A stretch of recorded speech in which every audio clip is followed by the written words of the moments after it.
You were told America had control, that the dollar was king, that no matter what chaos unfolded, our system was safe. But what if it wasn't being attacked? What if it was being quietly replaced? While U.S. politicians sparred over tariffs and sanctions, China moved in silence, processing over $250 billion in international trades using the digital yuan, bypassing SWIFT, bypassing us. No headlines, no press conferences, just a silent shift from the system we built to one we can't control. The irony? This didn't happen despite U.S. policy. It may have happened because of it. We weaponized money, and the world found another way to pay. So if the dollar is no longer the default, what does that mean for all of us? But here's what really happened. It was supposed to protect us. Tariffs on China, sanctions on rivals. The message was clear. Defend American industry, punish bad actors, reassert dominance. But that defense came with a warning label, one we didn't read. In 2018, Trump's tariffs triggered a global scramble. Suddenly, access to U.S. markets and to dollars came with strings. You weren't just trading, you were choosing sides. Even allies began to feel it. Reuters reported that dollar access had become a geopolitical filter. Banks hesitated. Contracts shifted. Trust eroded. And the real damage, it wasn't just to adversaries, it was to the foundation we stood on. The idea that the US dollar was neutral, stable, reliable. Instead, it looked like a weapon. For countries already wary of American influence, this was the last straw. They didn't just reject the tariffs, they started looking for the exit. Russia began settling trades in rubles and yuan. Iran doubled down on crypto. Even Europe floated alternatives to SWIFT. In trying to isolate our enemies, we isolated ourselves. And China? They didn't shout. They just built, quietly designing a system the tariffs could never reach. But China's answer wasn't just a new currency, it was a new protocol. It didn't start with a speech. It started with a quiet question. What if we didn't need them anymore? While Washington doubled down on pressure, BRICS nations began quietly charting a new course. Brazil, Russia, India, China, South Africa, 5 very different economies, suddenly aligned by one idea: independence.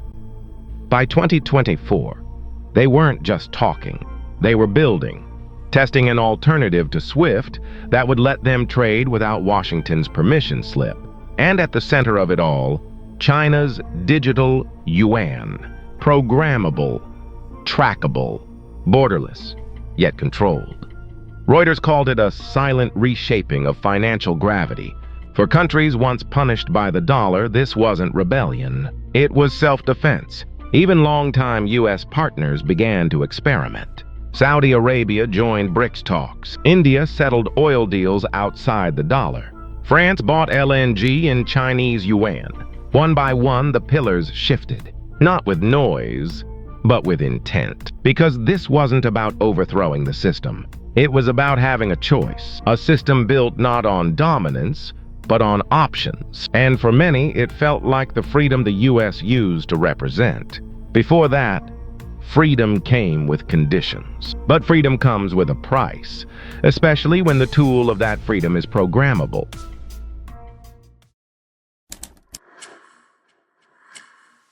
At first, it looked like escape. No more dollar domination, no more frozen accounts, no more begging for access. But behind the freedom was something colder. The digital yuan isn't just digital cash. It's programmable.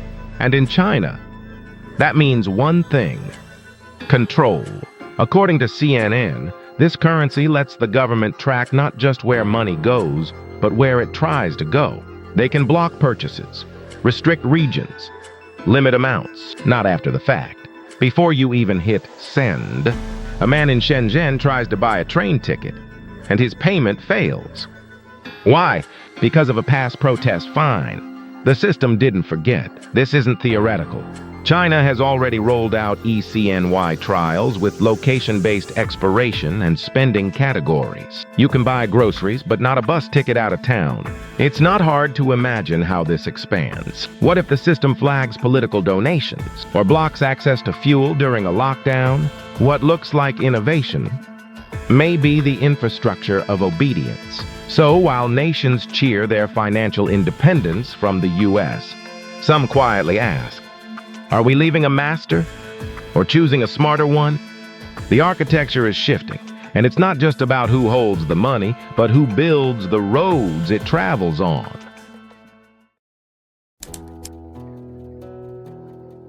Most people think this is about money, but that's not the real fight.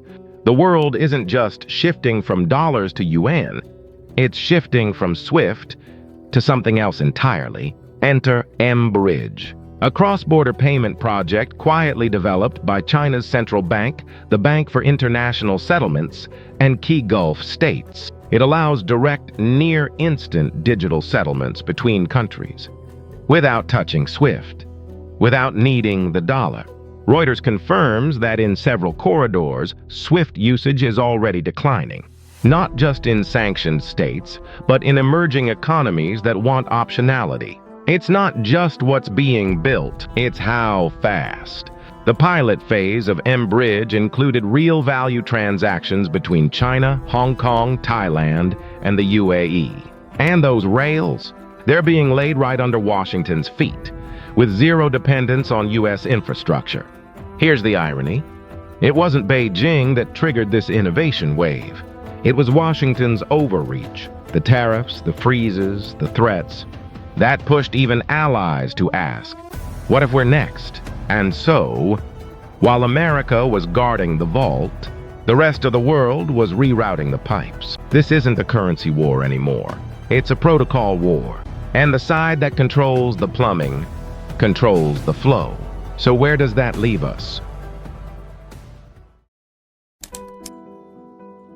America didn't lose control overnight. It wasn't sabotage.